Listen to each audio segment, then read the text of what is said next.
നമസ്കാരം, ഞാൻ ശക്തി. സജ്ജനങ്ങളുമായിട്ട് നമ്മളിത് ചർച്ച ചെയ്യുന്ന വിഷയം തുലാക്കൂറിൽപ്പെട്ട ചിത്തിര 3-4 പാദം, ചോതി, വിശാഖം 1-2-3 പാദ നക്ഷത്ര ജാതരുടെ 2025 ശനീശ്വരൻ്റെ രാശിമാറ്റത്തെ സംബന്ധിച്ചിട്ടുള്ള ജ്യോതിഷ വിലയിരുത്തലാണ്. ഇത്തരത്തിലുള്ള ജ്യോതിഷ വിലയിരുത്തലുകൾ നമ്മൾ നടത്തുന്നത് ശനീശ്വരനെ മാത്രം ആശ്രയിച്ചാണ്. ഒരു മാസത്തിലെയോ ഒരാഴ്ചയിലെയോ ഫലങ്ങളെ നമ്മൾ പരിഗണിക്കുന്നത് ശനീശ്വരനെ മാത്രം ആശ്രയിച്ചല്ല, മറ്റ് 7 ഗ്രഹങ്ങളെ 8 ഗ്രഹങ്ങളെയും കൂടെ പരിഗണിച്ചാണെന്ന് മറന്നു പോകരുത്. ഇത് ശനിരാശി മാറ്റം കൊണ്ട് മാത്രമുള്ള ഫലസാധ്യതയാണ് പറയുന്നത്, അത് പ്രത്യേകം മനസ്സിലാക്കുക. 1200-ാം ആണ്ട് മീനമാസം 15-ാം തീയതി രാത്രി 10:39 കുംഭം രാശിയിൽ നിന്നും മീനൻ രാശിയിലേക്ക് ശനി മാറുന്നു. ഈ രാശിമാറ്റം കൊണ്ട് 2025 മാർച്ച് മാസം 29-ാം തീയതി മുതൽ ഏകദേശ കണക്കനുസരിച്ച് 2027 സെപ്റ്റംബർ മാസം വരെയുള്ള 2.5 വർഷ കാലയളവിനുള്ളിൽ തുലാക്കൂറിൽപ്പെട്ട ചിത്തിര 3-4 പാദം, ചോതി, വിശാഖം 1-2-3 പാദ നക്ഷത്ര ജാതർക്ക് എന്തൊക്കെ തരത്തിലുള്ള ഗുണദോഷ ഫലങ്ങളാണ് അനുഭവത്തിൽ വരാനിടയുള്ളത് എന്നതാണ് നമ്മൾ ഇന്നിവിടെ പരിശോധിക്കുന്നത്. നമ്മൾ ഈ ഒരു ജ്യോതിഷ പരിശോധന എന്ന് പറയുന്നത് ജാതക ഫലങ്ങളെ മാറ്റിമറിക്കുന്നതല്ല എന്ന് മനസ്സിലാക്കിയുള്ളൂ. തുലാക്കൂറിൽപ്പെട്ട ചിത്തിര 3-4 പാദം, ചോതി, വിശാഖം 1-2-3 പാദ നക്ഷത്ര ജാതരെ സംബന്ധിച്ചവർക്ക് ശനിയുടെ രാശിമാറ്റം 6-ാം ഭാവത്തിലേക്ക് വരുന്നു. അപ്പോൾ അതിൻ്റെ അകത്തുള്ള ഗുണഫലങ്ങളാണ് കൂടുതലായിട്ടും വരിക എന്ന് പറഞ്ഞു കഴിഞ്ഞാൽ വളരെ കാലമായിട്ട്, അത് പ്രത്യേകിച്ച് കഴിഞ്ഞ 2.5 വർഷമായിട്ട് നടക്കത്തില്ല എന്ന് കരുതിയ ചില കാര്യങ്ങൾ, സാമ്പത്തിക ലാഭം മുൻനിർത്തിയുള്ള കാര്യങ്ങളാവാം, കുടുംബപരമായിട്ട് ലഭിക്കേണ്ടുന്ന അവകാശങ്ങളെ സംബന്ധിക്കുന്ന കാര്യങ്ങളാകാം, കോടതി വ്യവഹാരത്തിലൂടെ ലഭിക്കേണ്ടുന്ന ആനുകൂല്യങ്ങളാവാം, അതല്ലെങ്കിൽ അർഹതയ്ക്കുള്ള അംഗീകാരമാവാം. അപ്പം അത്തരത്തിൽ ഒരു കാരണവശാലോ നടക്കില്ല എന്ന് നമ്മൾ വിചാരിച്ച് എഴുതിത്തള്ളിയിരുന്ന ചില കാര്യങ്ങൾ നടന്നു കിട്ടാനുള്ള സാധ്യതയാണ് ഏറ്റവും കൂടുതലായിട്ട് പ്രബലം. അതുപോലെ തന്നെ കടബാധ്യതകൾ, ഒരിക്കലും ഈ കടം തീർക്കാൻ പറ്റില്ല, ഈ കടം വീടാൻ പറ്റില്ല, ഇതെങ്ങനെ വീടും, ഒരു മാർഗവും എന്ന് വിചാരിച്ചിരുന്നവരെ സംബന്ധിച്ച് കടബാധ്യതകൾ കൊടുത്തു തീർക്കുവാനുള്ള ധനാഗമം ഈ കാലഘട്ടത്തിൽ ഉണ്ടാവുന്നതാണ്. അതുപോലെ തന്നെ കടബാധ്യതയുമായിട്ട് ബന്ധപ്പെട്ടോ അതല്ലെങ്കിൽ മറ്റേതെങ്കിലും തൊഴിൽപരമായിട്ടുള്ള വിഷയങ്ങളുമായിട്ട് ബന്ധപ്പെട്ടോ ഏതെങ്കിലും തരത്തിലുള്ള കോടതി വ്യവഹാരങ്ങൾ ഉണ്ടായിട്ടുണ്ടെങ്കിൽ അത്തരത്തിലുള്ള കോടതി വ്യവഹാരങ്ങളിലൊക്കെ അനുകൂലമായിട്ടുള്ള തീരുമാനങ്ങൾ പ്രതീക്ഷിക്കാവുന്ന കാലഘട്ടമാണ്. രോഗവിമുക്തി, പ്രത്യേകിച്ച് വ്രണം, ശരീരത്തെ ഏതെങ്കിലും തരത്തിലുള്ള വ്രണങ്ങളൊക്കെ ഉണ്ടെങ്കിൽ അത് കാലങ്ങളായിട്ട് ചികിത്സിച്ച് അതിനൊന്നും ഒരു മാറ്റമില്ലാതിരിക്കുന്ന അവസ്ഥയാണെങ്കിൽ ഈ കാലഘട്ടത്തിൽ വ്രണ രോഗങ്ങൾ ശമനം ഉണ്ടാകാൻ സാധ്യതയുണ്ട്. എന്നാൽ തസ്കര സ്വഭാവമുള്ളവരുമായിട്ടുള്ള സൗഹൃദം വളരെ സൂക്ഷിക്കണം. കാരണം നമ്മളുടെ കൂടെ വളരെ അടുത്ത സുഹൃത്തായിട്ടൊക്കെ ഇരിക്കും, പക്ഷെ അവൻ്റെ മനസ്സിൽ അല്ലെങ്കിൽ അവളുടെ മനസ്സിൽ ഒരു കള്ളനോ അല്ലെങ്കിൽ ഒരു തസ്കര സ്വഭാവം ഒളിഞ്ഞിരിപ്പുണ്ടാകും. ഏതെങ്കിലും തരത്തിൽ നമ്മളെ ചൂഷണം ചെയ്യണമെന്നോ നമ്മളെ ഏതെങ്കിലും തരത്തിൽ കൊണ്ടുവന്ന് കെട്ടണമെന്നൊക്കെ വിചാരിച്ച് ഇരിക്കുന്ന ഒരു മൈൻഡ്. അപ്പം അത്തരക്കാരുമായിട്ടുള്ള ബന്ധം വിച്ഛേദിക്കുന്നതാണ് നല്ലത്. അപ്പോൾ ശനീശ്വരൻ്റെ രാശിമാറ്റം വളരെ അനുകൂലത്തിലാണ്. ശത്രു രോഗ കടബാധ്യതകളൊക്കെ തന്നെ ഒഴിഞ്ഞു പോകുന്നതാണ്, വളരെ നല്ലതാണ്. പക്ഷേ നല്ല സമയത്തെ നമുക്കും നമ്മുടെ കുടുംബത്തിന് വേണ്ടിയിട്ടും പ്രയോജനപ്പെടുത്തണം.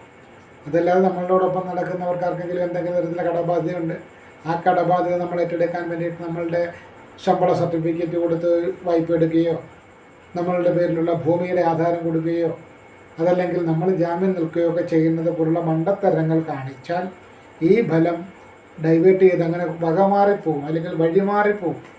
നമുക്കതിൻ്റെ ഗുണഫലമൊന്നും കിട്ടത്തില്ല. അവസാനം കാര്യങ്ങളെല്ലാം കഴിഞ്ഞ് ശനി അനുകൂല ഭാവത്തിൽ നിന്നും പ്രതികൂല ഭാവത്തിലേക്ക് മാറുമ്പോൾ നമ്മളൊരു വലിയ കടക്കാരനോ കടക്കാരിയോ ആയി തീരും.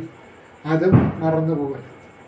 അതുപോലെ തന്നെ സാമ്പത്തികമായിട്ടുള്ള ഒരു ഭദ്രത ഈ കാലഘട്ടത്തിൽ പ്രതീക്ഷിക്കാവുന്നതാണ്. കടബാധ്യത തീർന്നിട്ട് 10 രൂപയെങ്കിലും നമുക്ക് നിക്ഷേപിച്ച് വെക്കാൻ സാധിക്കുന്ന ഒരു കാലഘട്ടമാണ്. അപ്പോൾ കാലഘട്ടത്തിൻ്റെ ആനുകൂല്യം മനസ്സിലാക്കിക്കൊണ്ട് തന്നെ കഴിയുന്നത്ര കാര്യങ്ങൾ അനുകൂലമാക്കി മാറ്റിയെടുക്കാൻ ശ്രദ്ധിക്കുക.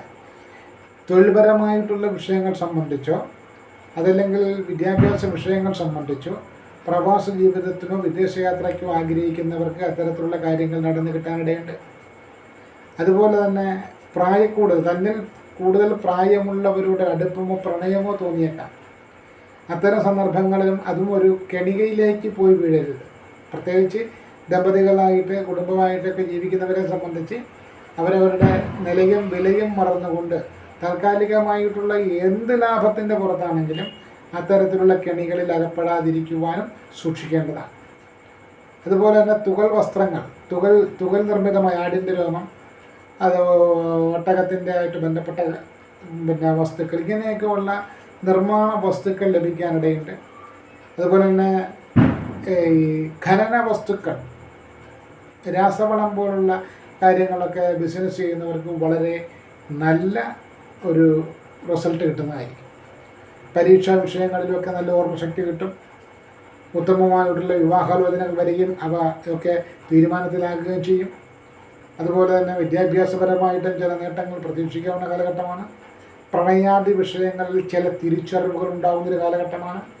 കാരണം വെറും മാംസദാഹം മാത്രമായിട്ടുള്ള പ്രണയങ്ങൾ അത് തങ്ങൾക്ക് ലൈഫ് ലോങ് ആയിട്ട് ഗുണം ചെയ്യുന്നതല്ലെന്നും തങ്ങളുടെ പേര് ദോഷം ഉണ്ടാക്കേണ്ടത് മാത്രമാണെന്നുമുള്ള തിരിച്ചറിവുകളും ഈ കാലഘട്ടത്തിൽ പ്രതീക്ഷിക്കാവുന്നതാണ്. അതോടൊപ്പം തന്നെ മറ്റുള്ളവരുമായിട്ട് ഏതെങ്കിലും തരത്തിലുള്ള പങ്കാളിത്ത ബിസിനസ്സുകളിലൊക്കെ ഏർപ്പെടുമ്പോൾ അല്ലെങ്കിൽ കൂട്ടുകച്ചവടത്തിലൊക്കെ ഏർപ്പെടുമ്പോൾ വളരെ നന്നായിട്ട് ആ വിഷയത്തെക്കുറിച്ച് മനസ്സിലാക്കിയിട്ട് ഇടപെടണം. അതല്ലാതെ അവർക്കറിയാം അവരത് ചെയ്ത് വിജയിപ്പിച്ചുകൊണ്ടും അവർ ചെയ്ത് വിജയിപ്പിച്ചിട്ട് അതിൽ നിന്നും നല്ലൊരു പങ്ക് എനിക്ക് ലാഭം തരും എന്ന് പറയുന്ന മിഥ്യാധാരണയിലൂടെ പോവാതിരിക്കുകയാണ് ബുദ്ധി. വ്യക്തമായിട്ടുള്ള അറിവിൻ്റെ അടിസ്ഥാനത്തിൽ മാത്രമേ ഏത് കാര്യത്തിലും ഇറങ്ങിത്തിരിക്കാവൂ, ഏത് കാര്യത്തിൽ അഭിപ്രായം പറയാവൂ, ഏത് കാര്യത്തിന് വേണ്ടി വാദിക്കാം. ഇപ്പോൾ വിഗ്രഹ നിർമ്മാണത്തിന് പറ്റിയൊരു സമയമാണ്, ഭൂമി വാങ്ങിക്കുവാൻ പറ്റിയൊരു സമയമാണ്. അതുപോലെ തന്നെ തൊഴിൽ സംബന്ധമായിട്ട് ഏതെങ്കിലും തരത്തിലുള്ള കേസ് വഴക്കുകളോ പ്രശ്നങ്ങളോ ഒക്കെ ഉണ്ടെങ്കിൽ അവയൊക്കെ പറഞ്ഞ് പരിഹരിച്ചെടുക്കാൻ വേണ്ടിയിട്ട് ശ്രമിച്ചാൽ നടക്കുന്നൊരു കാലഘട്ടമാണ്. ചുരുക്കത്തിൽ ഏത് മേഖലയിലാണോ നിങ്ങൾ നേട്ടം പ്രതീക്ഷിക്കുന്നത്, ഏത് മേഖലയിലാണോ നിങ്ങൾ വിജയം പ്രതീക്ഷിക്കുന്നത്, ആ വിഷയങ്ങളിലൊക്കെ തന്നെ ഏകദേശം വിജയം നേടിയെടുക്കുവാൻ പറ്റുന്ന ഒരു കാലഘട്ടമാണ്. അപ്പോൾ കാലഘട്ടത്തിൻ്റെ ആനുകൂല്യം അറിഞ്ഞുകൊണ്ട് തന്നെ മുന്നോട്ട് പോകണം. അനാവശ്യമായിട്ടുള്ള ബന്ധങ്ങളിലോ ഏർപ്പാടുകളിലോ ഒന്നും പോയി ചാടാതിരിക്കുക. അവനവൻ്റെ കുടുംബം, അവനവൻ്റെ ബന്ധുമിത്രാദികൾ അവരെയൊക്കെ നമ്മൾ വേണ്ട രീതിയിൽ പരിഗണിക്കുക, പരിചരിക്കുക. അതിൽ കവിഞ്ഞ് നമ്മുടെ കയ്യിൽ ധനം അധികമായി വരുന്ന സാഹചര്യം ഉണ്ടെങ്കിൽ അർഹതപ്പെട്ട സാധുക്കളെ സഹായിക്കുവാനും ഈ കാലഘട്ടം നമ്മൾ വിനിയോഗിക്കണം. അർഹതപ്പെട്ട ആളുകളെ സഹായിക്കുക എന്ന് പറയുമ്പോഴത്തേക്ക് 1000 രൂപ കൊടുത്തേച്ചും 10,000 രൂപയുടെ പബ്ലിസിറ്റി നേടുന്ന പോലെയുള്ള മ്ലേച്ഛമായിട്ടുള്ള കാര്യങ്ങളല്ല സഹായം എന്ന് പറയുന്നത്. നമ്മൾ ഈ വലത് കൈ കൊടുത്താൽ ഇടത് കൈ അറിയാത്ത രീതിയിൽ നമ്മളെ സഹായിക്കുവാനുമൊക്കെ സന്നദ്ധമായിട്ട് മുന്നോട്ട് പോയാൽ ശനീശ്വരൻ്റെ ഈ ഒരു അനുകൂല ഭാവം കൂടുതൽ സൗഭാഗ്യദായകമായി മാറും എന്ന് തന്നെയാണ് നമുക്ക് പറയാനുള്ളത്. എന്തായാലും വളരെ നല്ല കാലമാണ്. ശനിദോഷമൊന്നുമില്ല. സാധാരണ രീതിയിൽ ഓരോ നക്ഷത്രജാതനും ഭയപ്പെടുന്നത് ശനിദോഷകാലത്തെയാണ്. ഈ ശനിദോഷമൊന്നും ഇവരെ സംബന്ധിച്ച് പറയാനില്ല. കാലം ഏറെക്കുറെ ശുഭമാണ്, ഗുണമാണ്. അതിൻ്റെ നേട്ടങ്ങളും മേന്മകളും മനസ്സിലാക്കിക്കൊണ്ട് മുന്നോട്ട് പോവുകയാണെങ്കിൽ തീർച്ചയായിട്ടും വിജയമുണ്ടാകും. വിജയപാതയിൽ തന്നെ പോകാൻ സാധിക്കും എന്ന് തന്നെയാണ് പറയാനുള്ളത്. പുതിയ വാഹന ലാഭം ഉണ്ടാകും. പുതിയ വാഹനം വാങ്ങിക്കാൻ പറ്റും. പഴയ വീട് പുതുക്കി പണിയുക, വീടൊന്ന് പോളിഷ് ചെയ്യുക, ഇതുപോലുള്ള കാര്യങ്ങൾ കാണും.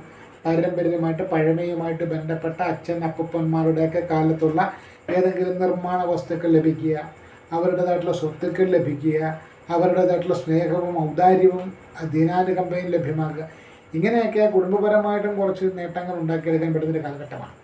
അപ്പോൾ ആ കാലഘട്ടത്തിൻ്റെ മഹത്വവും ഭാഗ്യദായകമായിട്ടുള്ള അവസ്ഥയും തിരിച്ചറിഞ്ഞുകൊണ്ട് സാഹചര്യത്തെ ദുരുപയോഗം ചെയ്യാതെ ശ്രേയസ്കരമായ കാര്യങ്ങൾ ചെയ്തുകൊണ്ട് ഭാവി സുഭിക്ഷിതമാക്കുക, സുന്ദരമാക്കുക, ആ ഒരു വിവേക ബുദ്ധിയോടുകൂടെ മുന്നോട്ട് പോവുക എന്ന് മാത്രമാണ് നമുക്ക് ഈ വീഡിയോയിലൂടെ സൂചിപ്പിക്കാനായിട്ടുള്ളത്.